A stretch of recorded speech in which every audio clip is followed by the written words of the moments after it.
Guys, tingnan nyo to. Imbitasyon sa party bukas. Overnight sa private island ng mayaman naming tropa. Ako ang tipo ng taong bihirang tumanggi sa libreng gala.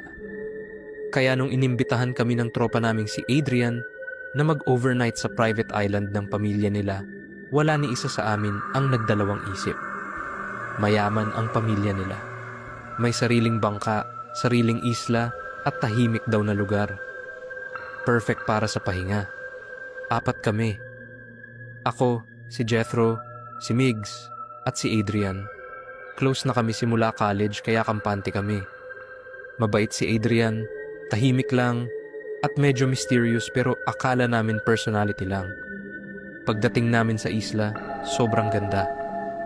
Malinis ang buhangin, malinaw ang tubig, at may malaking bahay na kahoy sa gitna ng isla. Parang resort pero walang ibang tao. Sinalubong kami ng pamilya ni Adrian. Nanay, tatay, 2 kapatid, at isang matandang lola. Napansin ko agad na tahimik silang lahat. Ngumiti, pero parang pilit. Walang masyadong salita. Pero sabi ko sa sarili ko, baka probinsyano lang o hindi sanay sa bisita. Habang kumakain kami ng hapunan, puro karne ang nakahain. Walang gulay. Walang isda. Puro ulam na parang fiesta. Nagtaka ako kasi isla pero walang seafood. Tinawanan lang ni Adrian at sabi niya, ganito talaga kami.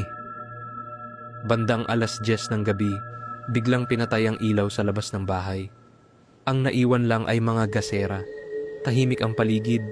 Walang alon. Walang kuliglig. Parang huminto ang mundo. Doon ko napansin na parang nag-iba ang tingin ng pamilya niya sa amin. Hindi nang giti, parang gutom. Narinig ko ang lola na bumulong. Sapat na to para sa buong gabi. Kinabahan na ako. Tumayo ako para mag-CR pero hinawakan ng nanay ni Adrian ang braso ko. Malamig ang kamay niya.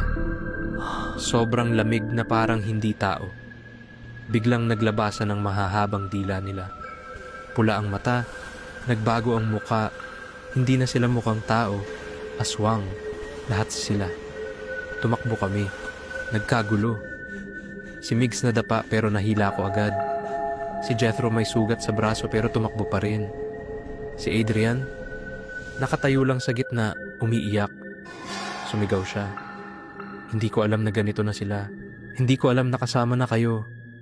Habang papunta kami sa pantalan, biglang sumipol si Adrian. Isang matinis na tunog. Maya-maya, umangat ang alon. May lumitaw na liwanag sa dagat. Parang apoy na asul. Lumabas mula sa tubig ang isang matandang lalaki na may hawak na baston. Hindi siya aswang. Hindi rin tao. Parang bantay ng isla. Sumigaw ang matanda. Nilabag ninyo ang kasunduan. Biglang nasunog ang balat ng pamilya ni Adrian. Sumigaw sila sa sakit. Nagsimulang gumuho ang bahay. Ang isla mismo parang lumulubog. Hinila kami ng matanda papunta sa bangka. Tinulungan kami ni Adrian. Umiiyak siya. Nanginginig. Bago kami umalis, nakita ko siyang tumingin sa isla. Hindi siya sumama. Pinili niyang manatili. Pagdating namin sa lupa, biglang sumikat ang araw. Wala na ang isla sa likod namin. Parang hindi na ito nag-exist. Makalipas ang ilang buwan, binalikan namin ang lugar gamit ang bangka ng mangingisda. Walang isla, puro dagat lang. Hanggang ngayon, buhay kaming 3. Si Migs may pilat. Si Jethro may trauma.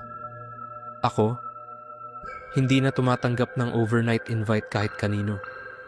At si Adrian, minsan kapag tahimik ang dagat at gabi na, may naririnig akong sipol. Isang tunog ng pag-alala sa gabing yon.